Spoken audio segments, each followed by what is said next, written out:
एक बार फिर आपका स्वागत है हमारे YouTube चैनल लोहा सिंह में। प्रियदर्शन को आज फिर नया वीडियो, नई जानकारी लेकर हम हाजिर हुए हैं। दर्शकों, आज की जो कहानी है, इसमें किया गया कार्य आप लोगों को कुंतलों सोना दे सकता है। टिठरी के अंडे से कैसे सोना प्राप्त होता है? प्रिय मित्रों, यह टिठरी पक्षी की कहानी है। प्रिय दर्शकों, इस बात को आपने अक्सर सुना होगा कि टिठरी के अंडों में पारस पत्थर की प्राप्ति होती है।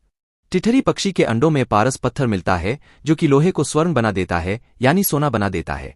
और ऐसी कहानियां कई ग्रंथों में भी पढ़ने को मिलती हैं, जिनमें स्पष्ट रूप से लिखा हुआ है कि टिठरी के अंडों में पारस पत्थर होता है। लेकिन प्रिय दर्शकों, क्या आपने ऐसा कभी सुना है कि टिठरी पक्षी को यह पारस पत्थर की आखिरकार प्राप्ति कैसे हुई? प्रियदर्शी को इसके पीछे एक बड़ी पौराणिक कथा है। यह कथा आज आपको हम सुनाने जा रहे हैं। प्रिय इद्रिस को इस वीडियो को अंत और प्रियदर्शी को इस कहानी के अंदर टिठरी पक्षी ने स्वयं बताया है कि कोई भी व्यक्ति, कोई भी जीव जंतु पारस पत्थर की प्राप्ति किस तरीके से कर सकता है। प्रिय दर्शकों, ऐसे काफी सारे लोग होंगे जिन्होंने टिठरी के अंडों से पारस पत्थर प्राप्त करने की कोशिश की है, लेकिन वो लोग नाकाम रहे हैं। दर्शकों, आज इस कहानी में आप जानेंगे कि टिठरी के अंडों से पारस पत्थर की प्राप्ति कैसे की जाती है। प्रियदर्शी को और इस कहानी के बारे में ऐसा कहा जाता है कि जो बंदा इस कहानी को गौर से सुनता है और इसमें बताई हुई बातों पर अमल करता है, तो प्रियदर्शी को वो व्यक्ति अरबों खरबों का मालिक बन सकता है। उसका जीवन वो स्वयं बदल सकता है। उसके घर में मां लक्ष्मी का आगमन होगा। वो बंदा कभी गरीब नहीं रह सकता। दर्शकों, जो लोग आधा अधूरा वीडियो देखकर और बीच में छोड़ देते हैं, उन लोगों को सिर्फ आधी अधूरी जानकारी मालूम होती है। और दर्शकों, ऐसा कहा जाता है कि अधूरा ज्ञान, अधूरी पूंजी हमेशा खतरनाक साबित होती है। इसलिए वीडियो को हमेशा पूरा देखा करें। प्रियदर्शी को वीडियो शुरू करने से पहले जो लोग हमसे नहीं जुड़े हैं, वो लोग हमारे चैनल को सब्सक्राइब करें, बेल आइकन ऑन करें, अच्छे कमेंट किया करें ताकि हर आने वाले वीडियो का नोटिफिकेशन सबसे पहले आपको मिले और आप उसका फायदा उठा सकें। शुरू करते हैं प्रियदर्शी को आज की प्यारी सी कहानी, ये प्यारा सा वीडियो। प्रियदर्शी को ये पौराणिक काल समय की बात है। सावन का महीना शुरू होने वाला था और टिठरी पक्षी का जोड़ा एक जंगल में बैठा हुआ था। उसी जंगल में मादा टिठरी अपने 2 अंडों को जन्म देती है। प्रियदर्शी को सावन का महीना शुरू हो चुका था। टिठरी मादा पक्षी और टिठरी का पति दोनों बड़े परेशान थे, क्योंकि अंडों को दिए काफी समय हो चुका था, लेकिन वो अंडे फूटने का नाम नहीं ले रहे थे। दोनों पति पत्नी बड़ी आशा करके बैठे थे कि अंडे फूटेंगे तो उनमें नन्ही प्यारी प्यारे बच्चे निकलेंगे और उनका जीवन बड़ा सुखमय ही हो जाएगा। दोनों पति पत्नी अपने बच्चों को लेकर अन्य प्रकार के ख्वाब सजा रहे थे, विभिन्न प्रकार के सपने देख रहे थे, लेकिन उनके अंडे फूटने का नाम तक नहीं ले रहे थे। प्रियदर्शी को अंततः सावन का महीना शुरू हो जाता है और दोनों पति पत्नी बड़े परेशान हो जाते हैं, बड़े दुखी हो जाते हैं। प्रियदर्शी को अब टिठरी अपने पति से कहने लगती है कि पियाजी, सावन का महीना शुरू हो गया है, अंडों को जन्म दिए काफी समय हो चुका है, लेकिन अंडे फूटने का नाम नहीं ले रहे हैं। यदि अंडे फूट जाते तो अब तक हमारे बच्चे बड़े बड़े हो जाते। अंडों को फोड़ने के लिए ऐसा कौन सा उपाय किया जाए जिससे कि अंडे बहुत जल्द फूट जाए और बच्चे बाहर आ जाए? प्रिय दर्शकों, तब टीचर भी अपनी पत्नी से कहने लगता है कि प्रिय, इसका उपाय तो मेरे पास भी नहीं है कि आखिरकार अंडे कैसे फूटेंगे। दोनों पति पत्नी बार बार अपनी चोंच का अंडों पर वार करते, लेकिन अंडों पर कोई असर नहीं पड़ता। प्रियदर्शी को उसी समय नारद जी वहां से गुजर रहे थे। जब नारद जी वहां से निकलते हैं तो उनकी नजर टिठरी के अंडों पर पड़ती है और टिठरी दोनों पति पत्नी पर पड़ती है। प्रियदर्शी को तब नारद जी वहां पर खड़े हो जाते हैं और खड़े होकर टिठरी और उनकी पत्नी को अपने पास बुलाते हैं।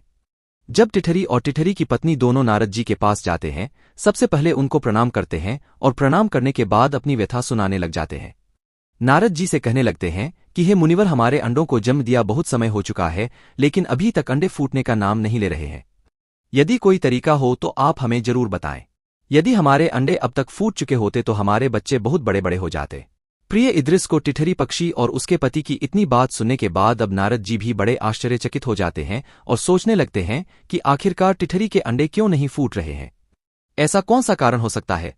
तब नारद जी भगवान श्री हरि विष्णु का ध्यान करते हैं तो उनको एक उपाय सूझता है। तब नारद जी टिठरी और उसकी पत्नी से कहने लगते हैं कि मैं तुम लोगों को एक उपाय बताता हूं। यदि आप लोग इस उपाय को करेंगे तो आपसे महादेव बड़े प्रसन्न हो जाएंगे, और जब महादेव प्रसन्न होंगे तो आपको एक अनमोल ऐसी चीज देंगे जिससे आप अपने अंडों को फोड़ सकते हैं। प्रियदर्शी को नारद जी की इतनी बात सुनने के बाद टिठरी और उसका पति दोनों नारद जी से कहने लगते हैं कि हे मुनिवर, आप जल्द बताएं वह उपाय आखिरकार है क्या? हम दोनों पति पत्नी मिलकर उस उपाय को जरूर करेंगे।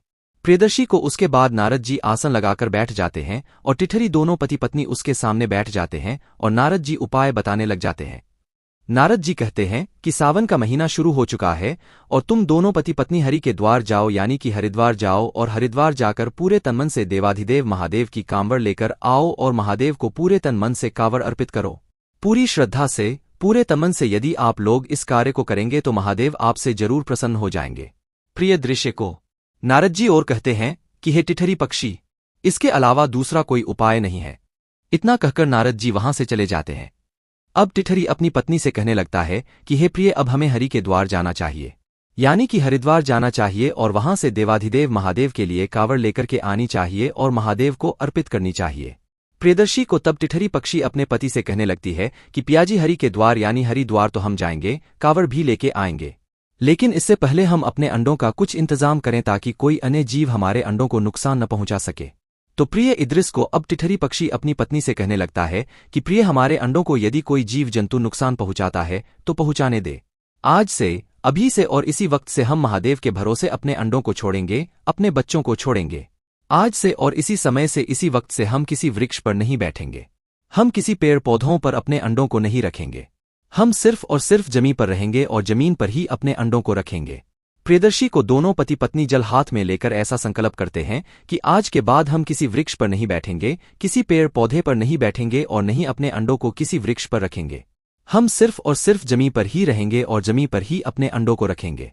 प्रियदर्शी को, प्रिय दर्शकों, ऐसा कहा जाता है कि मां की आत्मा बहुत बड़ी होती है। मां अपने बच्चों के लिए कुछ भी कर गुजरने के लिए तैयार होती है, यहां तक कि मां अपने प्राणों को भी दांव पर लगा देती है। प्रियदर्शकों, उसके बाद टिठरी कुछ कंकड़ पत्थर उठाती है और अपने अंडों के चारों तरफ कंकड़ पत्थर लगा देती है और ओम नमः शिवाय का जाप करते हुए कंकड़ पत्थर लगाकर वहां से रवाना हो जाते हैं। प्रियदर्शकों, अब दोनों पति पत्नी ओम नमः शिवाय का जाप करते हुए हरि के द्वार पहुंच जाते हैं, यानी कि हरिद्वार पहुंच जाते हैं। पूरी श्रद्धा से, पूरी लगन से और पूरी आत्मा से देवाधिदेव महादेव का नाम जपते रहते हैं और हरिद्वार से कांवड़ उठाते हैं और कांवड़ उठाकर देवाधिदेव महादेव का ध्यान करते हुए उनका नाम जपते हुए कांवड़ लेकर के आते हैं और कांवड़ लाकर महादेव को अर्पित करते हैं। प्रियदर्शन को अब महादेव को कांवड़ भी अर्पित कर दी, लेकिन फिर भी महादेव उनके समक्ष नहीं आए, उनको दर्शन नहीं दिए। फिर से दोनों पति पत्नी और दुखी हो जाते हैं, सोचने लगते हैं कि अब तो हमने नारद जी के बताए हुए उपाय को भी कर दिया है, फिर भी महादेव हमको दर्शन नहीं दे रहे हैं। प्रियदर्शन को फिर टिठरी पक्षी अपनी पत्नी से कहने लगता है कि प्रिय, घबराओ मत, चिंता मत करो, देवाधिदेव महादेव हमसे जरूर प्रसन्न होंगे। अब हम देवाधिदेव महादेव की घंघोर तपस्या करेंगे। प्रियदर्शन को अब दोनों पति पत्नी फिर से संकल्प लेते हैं और महादेव की घंघोर तपस्या में बैठ जाते हैं। प्रियदर्शन को जब टिठरी टिठरा दोनों पति पत्नी महादेव की भक्ति में बैठ जाते हैं, उनकी तपस्या में बैठ जाते हैं, तो प्रियदर्शन को अब सावन का महीने का अंतिम पहर चल रहा था। सावन का महीना समाप्त होने वाला था, तभी महादेव प्रसन्न होते हैं और उनकी भक्ति संपूर्ण हो जाती है। निराधार रहकर महादेव की भक्ति करते हैं, नहीं कोई खाना, नहीं कोई पीना, निराधार देवाधिदेव महादेव की पूरे सावन भक्ति करते हैं। प्रियदर्शन को जब सावन समाप्त होने वाला होता है, तभी महादेव प्रसन्न होते हैं और महादेव टिटिहरा और टिठरी को दर्शन देने के लिए आते हैं। महादेव उनको दर्शन देने आते हैं और महादेव उनसे कहते हैं कि टिटिहरी टिटिहरी, हम तुम्हारी भक्ति से बेहद प्रसन्न हैं, जो मांगना हो सो वरदान मांग लो। प्रियदर्शन को तब टिटिहरी और टिठरी दोनों पति पत्नी अपनी आंखें खोलते हैं। आंखें खोलते ही देवाधिदेव महादेव के दर्शन होते हैं। श्रीधर को उसके बाद टेरा और टिठरी दोनों पति पत्नी महादेव से कहते हैं कि प्रभु, हमने 2 अंडों को जन्म दिया है और उनको जन्म दिए बहुत समय बीत चुका है, लेकिन अभी तक वह फूट नहीं रहे हैं। हमें कुछ ऐसा वरदान दीजिए जिसके कारण हम अपने अंडों को फोड़ सकें और उनसे हमारे बच्चों को बाहर निकाल सकें। और कहते हैं कि प्रभु, यदि हमारे अंडे नहीं फूटेंगे तो हमारा वंश यहीं समाप्त हो जाएगा, हमारा वंश आगे नहीं बढ़ पाएगा और हमारी प्रजाति का इस दुनिया से, इस धरा से नामोनिशान मिट जाएगा। इसलिए प्रभु, हमें ऐसा वरदान दीजिए जिसके चलते हम अपने अंडों से बच्चों को बाहर निकाल सकें। प्रियदर्शन को उसके बाद देवाधिदेव महादेव टिटे और टिठरी की पत्नी से कहते हैं कि हे परिंदो, तुम ध्यान से सुनो। सावन के अंतिम सोमवार के दिन हमारा वीर्यपात होगा और जब हमारा वीर्यपात होगा तो वह सभी धातुओं में सर्वश्रेष्ठ होगा, उसके बराबर दूसरा कोई धातु नहीं होगा। सबसे भारी, सबसे वजनी और सबसे मुलायम होगा, उसी में कुछ दूषित होगा, उसी से अनमोल रतन भी बनेंगे, वही जगत का कल्याण भी करेगा। और जो लोग विधि विधान से यदि उसका सेवन करेंगे तो वो लोग दीर्घायु हो जाएंगे। कई लोग आकाश गमन की सिद्धि प्राप्त करेंगे तो कई लोग जगत का कल्याण करेंगे, कई लोग लक्ष्मी प्राप्त करेंगे तो कई लोग सिद्धियां प्राप्त करेंगे और उसी में से बनेगा पारस पत्थर, जो लोहे को कंचन बना सकता है। यदि कोई मनुष्य पारे का शिवलिंग बनाकर शिव की पूजा करेगा तो वह साक्षात शिव को पाएगा। प्रियदर्शी को देवाधिदेव महादेव और कहते हैं कि हे परिंदो, उसी में से तुमको पारस पत्थर को लेना है, जो कि हमारे वीर्य से बनेगा यानी कि पारी से बनेगा। बस वही तुम्हारे अंडों को फूटेगा और उसी से लोहे भी कंचन बन जाया करेंगे। और देवाधिदेव महादेव टिठरी पक्षी को उसकी पहचान बताते हैं। प्रियदर्शन को और देवाधिदेव महादेव कहते हैं कि हे परिंदो, जब हमारा वीर्यपात होगा तो लोग उसे बाहरी के नाम से जानेंगे, और जब इसके अंदर पार्वती का रज अर्थात यानी गंधक का मिलावट होगा तो पारस पत्थर बनेगा। यही पारस पत्थर संसार का कल्याण भी करेगा। थोड़ा धूमल होगा, थोड़ा कठोर होगा, पत्थर जैसी नजर आने वाली ये चीज लोहे को भी कंचन बना देगी। बस इसी को तुमको हासिल करना है और अपने अंडों के पास ले जाकर बस अंडे टच कर देना है, तभी तुम्हारे अंडे खिल जाएंगे और तुम्हारे बच्चे बाहर आ जाएंगे। प्रिय दर्शकों,